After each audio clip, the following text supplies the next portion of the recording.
Na pequena vila de Santa Fé do Norte, o medo mandava em tudo. Ninguém enfrentava o poderoso Coronel Batista. Até o dia em que uma mãe caiu de joelhos, no meio da rua, agarrada à própria filha, implorando entre lágrimas: por favor, não levem ela. Enquanto toda a cidade assistia em silêncio, um único homem decidiu enfrentar aquilo que ninguém tinha coragem. Mas o que parecia apenas uma dívida, logo se transformaria numa luta por dignidade, coragem e união. Essa é uma história emocionante sobre medo, injustiça e o momento em que pessoas simples descobriram que, juntas, podiam mudar o próprio destino. Então já deixa o seu like, se inscreve no canal e ativa o sininho, porque histórias como essa fazem a gente lembrar que a verdadeira força nasce quando alguém decide não ficar calado. Agora, prepare-se,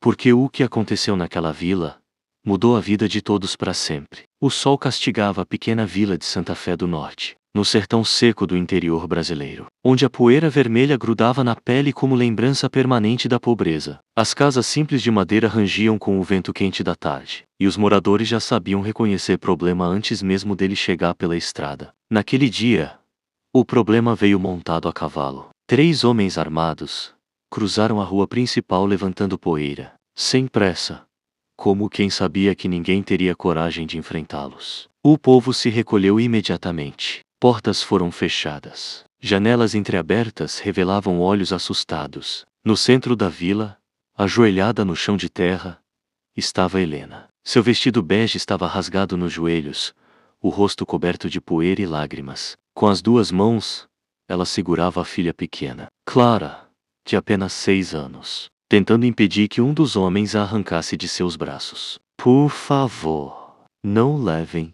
ela. A voz de Helena saiu quebrada, desesperada. Ela é tudo o que eu tenho. Clara corava alto, agarrada ao pescoço da mãe. O homem puxou a menina com brutalidade. A dívida venceu.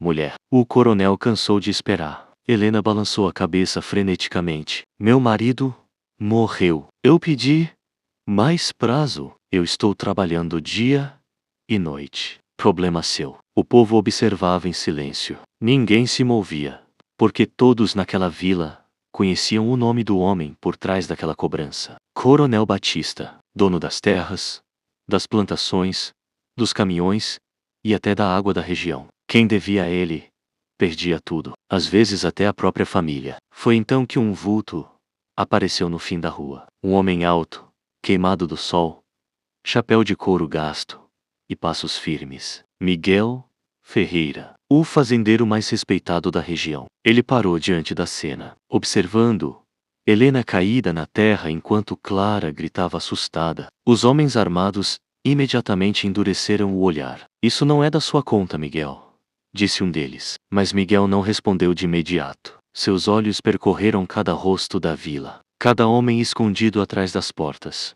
cada vizinho fingindo não ver. E aquilo pareceu incomodá-lo mais do que os próprios capangas. Helena levantou o rosto lentamente. Seu Miguel, me ajuda. O silêncio ficou pesado. O vento soprou poeira entre eles. Então Miguel caminhou devagar até a menina. O capanga segurou firme o braço da criança. Não se mete. Miguel finalmente falou, numa voz baixa e firme. Solta a menina. O homem riu. Ou vai fazer o quê? Miguel ergueu os olhos para toda a cidade. E o que ele disse depois fez até os moradores prenderem a respiração. Hoje vocês levam essa menina. Amanhã vão levar os filhos de vocês também. E todo mundo aqui vai continuar fingindo que não viu. Nenhuma porta se mexeu. Nenhuma voz respondeu. Mas alguma coisa começou a mudar no olhar das pessoas. Porque pela primeira vez, alguém teve coragem de enfrentar o medo. O silêncio tomou conta da rua. Depois das palavras de Miguel, os capangas trocaram olhares desconfortáveis. Não porque tinham medo de lutar, mas porque sabiam quem Miguel Ferreira era. Diferente dos outros homens da vila, ele não abaixava a cabeça para ninguém. Trabalhava na própria terra desde menino, sem dever favor ao Coronel Batista. E acima de tudo, era querido pelo povo. O homem que segurava Clara apertou ainda mais o braço da menina. Última chance. Miguel, sai da frente. Clara chorava tanto que mal conseguia respirar. Helena, ainda caída no chão, tentava se levantar, mas as pernas tremiam. Miguel deu mais um passo. A dívida é da mãe, não da criança. O coronel pensa diferente. Então o coronel perdeu o resto de humanidade que tinha. O comentário caiu como uma afronta. O capanga puxou a arma da cintura devagar. As pessoas atrás da janela se afastaram imediatamente. Algumas mulheres começaram a rezar baixinho. Naquela vila, uma arma apontada quase sempre terminava em morte. Mas Miguel não recuou. Ele apenas tirou o chapéu da cabeça e colocou no chão. Calmamente. Quanto Helena deve? O homem cuspiu na terra. 15.000. Helena fechou os olhos. Era impossível pagar aquilo. Depois da morte do marido, ela vendia pão, costurava roupas e lavava roupa para os outros moradores. Mesmo assim, mal conseguia colocar comida dentro de casa. Miguel respirou fundo. Eu pago. A vila inteira pareceu congelar. Helena levantou o rosto rapidamente. Não. Seu Miguel, eu não posso aceitar. Pode sim. Ele respondeu sem olhar para ela. Criança nenhuma merece crescer pagando pelos erros dos adultos. O capanga deu uma risada debochada. E você acha que dinheiro resolve tudo? Resolve essa dívida. O coronel não quer só dinheiro. Miguel estreitou os olhos. Aquilo confirmou o que todos suspeitavam. Batista queria dar exemplo. Queria mostrar à cidade inteira o que acontecia com quem atrasasse pagamento. O homem puxou Clara novamente. Foi então que Miguel segurou o braço dele. Num movimento rápido, firme. A rua inteira prendeu a respiração. Solta. Autor menina. O capanga empurrou Miguel com violência. Tá procurando o caixão? Fazendeiro. Mas Miguel não caiu. Pela primeira vez, alguns moradores começaram a sair das casas. Devagar. Inseguros. Um senhor apareceu na porta da mercearia. Depois outro homem surgiu perto da carroça. As mulheres se aproximaram de Helena. Pouco a pouco, o medo começou a dividir espaço com a indignação. O capanga percebeu. Isso o irritou. Vocês esqueceram quem manda nessa cidade. Miguel encarou todos ao redor. Não. A gente só lembrou que coronel nenhum manda mais que a consciência. O clima ficou pesado, tenso, até que surgiu o som de outro cavalo, vindo pela estrada. Todos olharam. Era o próprio coronel Batista, vestido de preto, montado num cavalo escuro.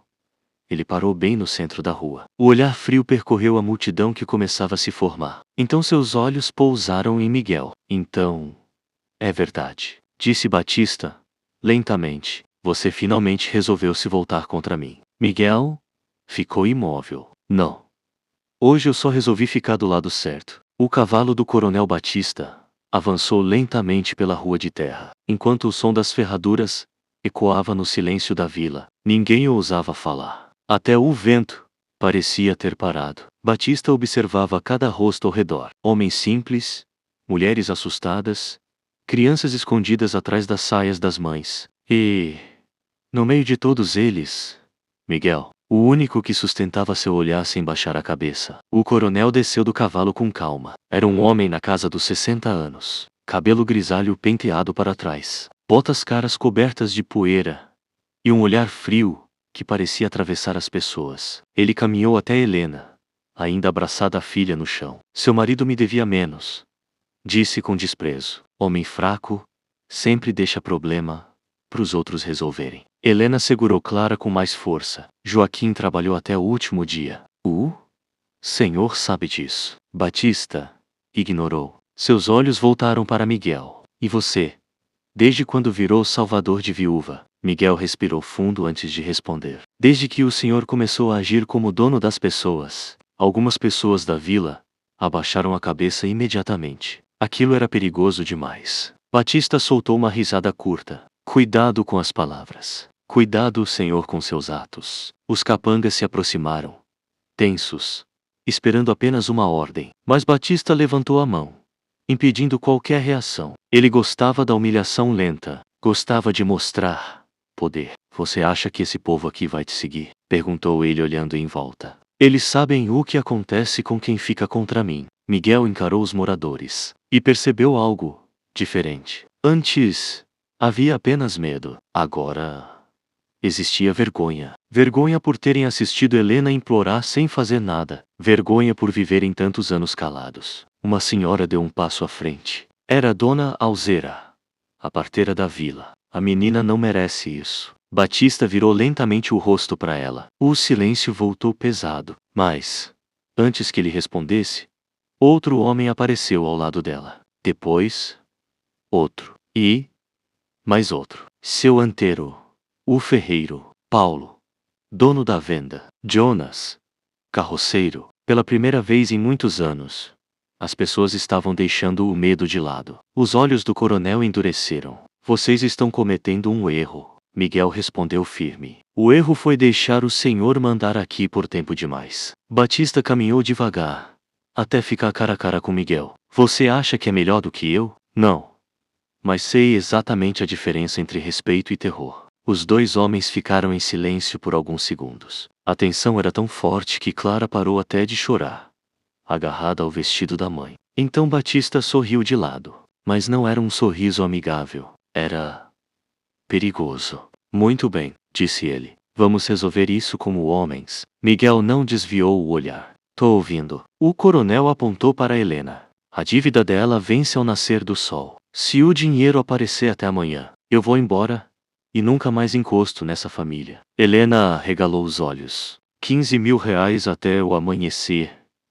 Era impossível, mas Batista continuou. Se não aparecer, eu levo a terra, a casa e a menina comigo. A multidão murmurou revoltada. Miguel fechou os punhos. Isso não é justiça. Batista colocou o chapéu novamente. Nunca foi. Ele montou no cavalo. Antes de partir, olhou mais uma vez para a vila. Amanhã cedo, eu volto. E quero ver se essa coragem toda ainda vai existir. Então foi embora, levantando poeira pela estrada. O povo permaneceu imóvel. Helena começou a chorar em silêncio. Acabou.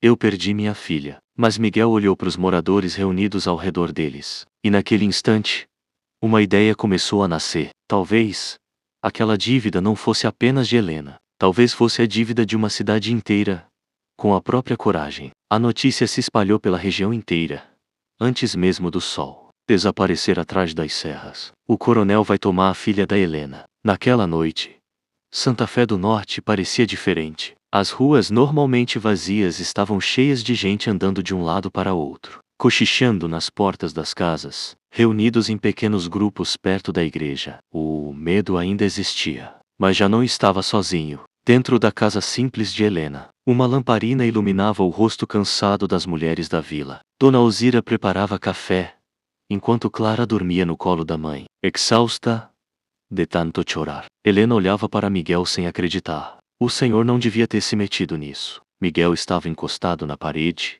em silêncio, e deixar levarem uma criança. Ela baixou os olhos. O coronel vai destruir o senhor também. Miguel demorou alguns segundos para responder. Talvez já tenha destruído gente demais, porque ninguém enfrentou ele antes. Do lado de fora, vozes começaram a surgir. Primeiro, poucas. Depois, dezenas. Miguel abriu a porta e ficou parado, observando. Os moradores estavam chegando. Seu anteiro trouxe uma pequena caixa de madeira. Vendi minhas ferramentas antigas. Paulo, da venda, colocou algumas notas amassadas sobre a mesa. Não é muito, mas ajuda. Uma costureira apareceu segurando um pote cheio de moedas. Era dinheiro guardado para o remédio do meu marido. Mas criança vem primeiro. Helena levou a mão à boca, emocionada. Mais pessoas continuaram chegando. Um agricultor trouxe 2 cabritos para vender no amanhecer. Uma senhora entregou alianças antigas. Até crianças apareceram trazendo economias guardadas em latinhas. Miguel observava tudo em silêncio profundamente mexido.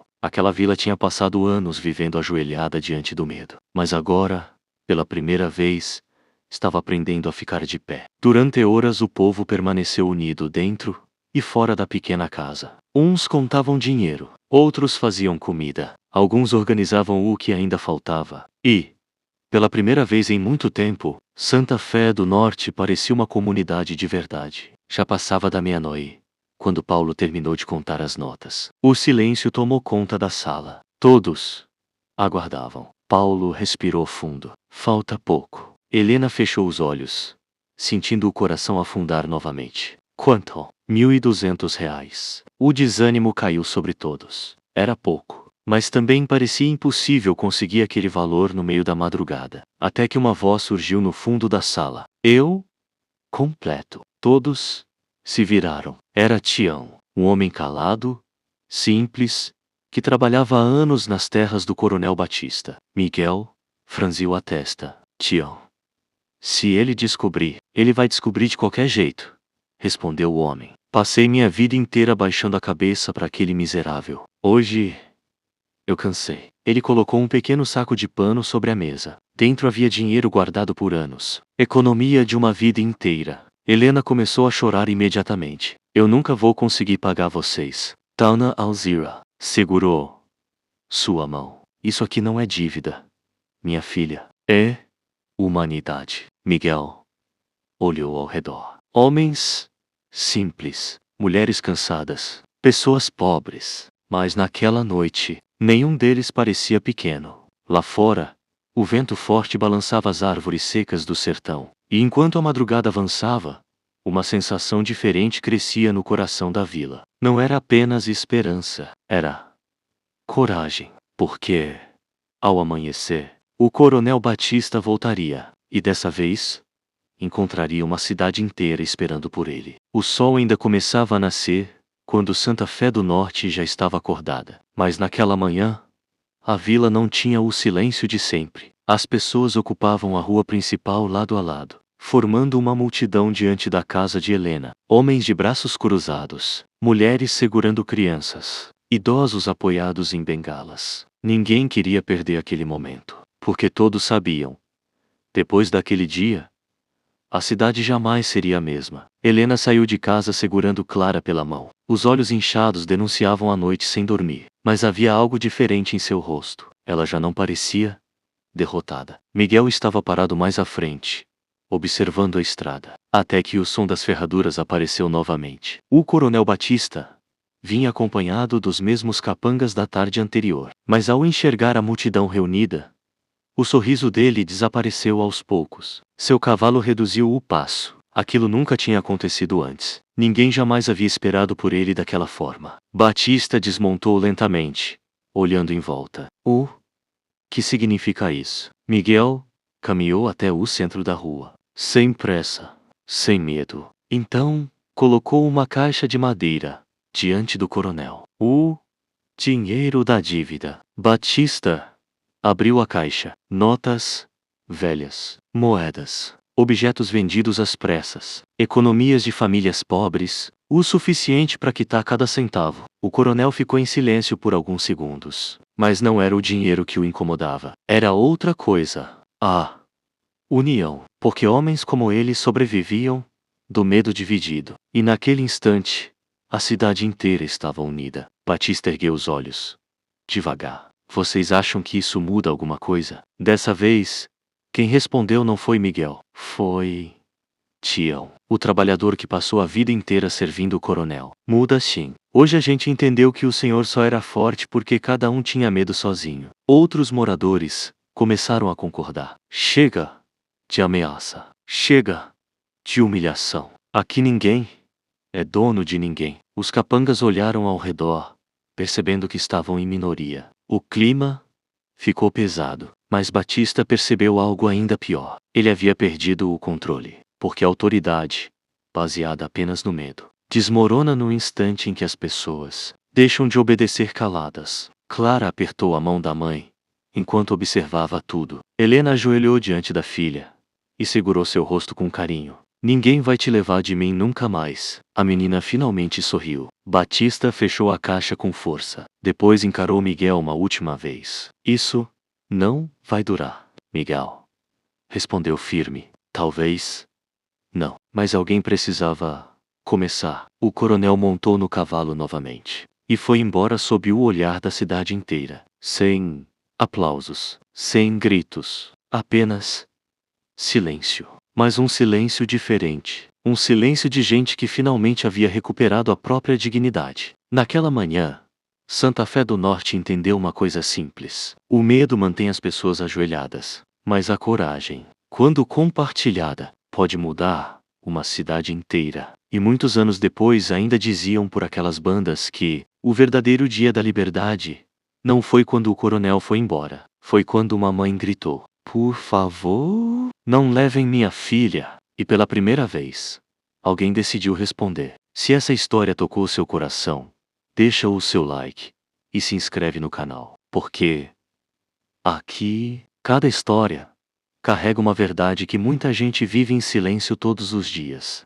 Quando pessoas comuns se unem, até o medo perde a força. E me conta aqui nos comentários: você teria coragem de enfrentar o coronel? Ou ficaria em silêncio como o resto da vila? Ativa o sininho para não perder as próximas histórias emocionantes que vão prender você do começo ao fim.